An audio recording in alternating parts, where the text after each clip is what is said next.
Labour, 100 days. Now they want to revolutionise workers' rights to provide, and they want to do all sorts of things. They want to make sure that they are promoting the value of equality in the workplace, reversing attempts by the Conservatives to restrict the time spent on union activities, for example.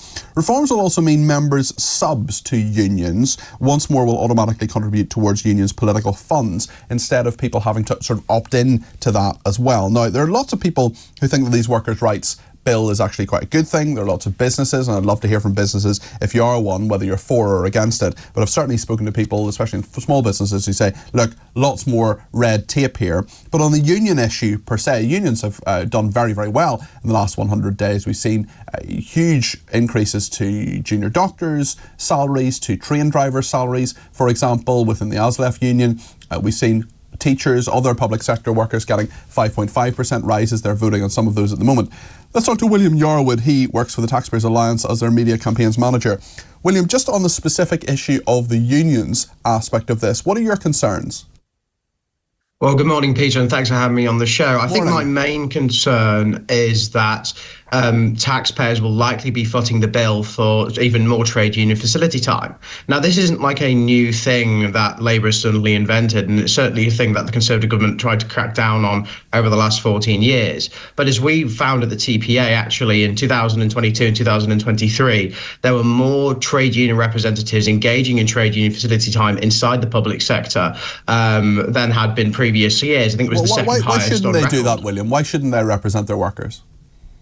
Well, I think the issue is the fact that they're doing it during the time where they're supposed to be providing for the public, working in the public sector, whether that be in the NHS or in the police or in the civil service. It's a small number of workers, though, isn't it? It's a small number of union representatives. Do we really care?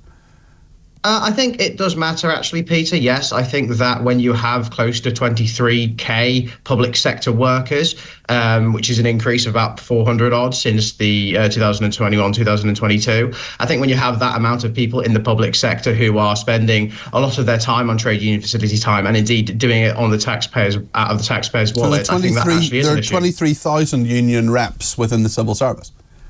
Not the civil service specifically, the public sector more broadly. So that's 23,500 in the public sector more broadly. But in regards to the civil service, the Department for Work and Pensions actually has the highest amount at around 1,000, which is costing taxpayers over £500,000 a year. And with these new employment surely laws, their whole salaries would cost £500,000. I mean, their 1,000 people's salaries, that would be what? If they're paid £50,000 each on average, that would be, I mean, they're not spending all their time on union work. The majority of the time is actually spent on union work. I mean, sometimes with these places, actually they're spending more than 50% of their working hours on facility time. And as we found as well, there's over 1,000 spending 100% of their time on facility time. And that's the second highest number since this data was available back in 2017, 2018. Okay, very, very interesting. So what do you think should happen? Because the government's going to go ahead with this, aren't they? They're going to go ahead with their workers' rights legislation. There are lots of different things changing. Well, I think in the current thing, I mean, Labour has such a stonking majority, although it's very wide and very shallow. I think the issue is this is going to pass through no matter what, because they have a majority to be able to pass this through. And of course, it shouldn't be a surprise to anyone. Rayner talked about this before Labour even got into power. She went to various Unite in Unison meetings and said to union reps and union workers that they were going to remove the restrictions on trade union facility time. One thing I would say to the Labour Party more specifically is that if you look at public sector productivity currently, it's currently on the ground.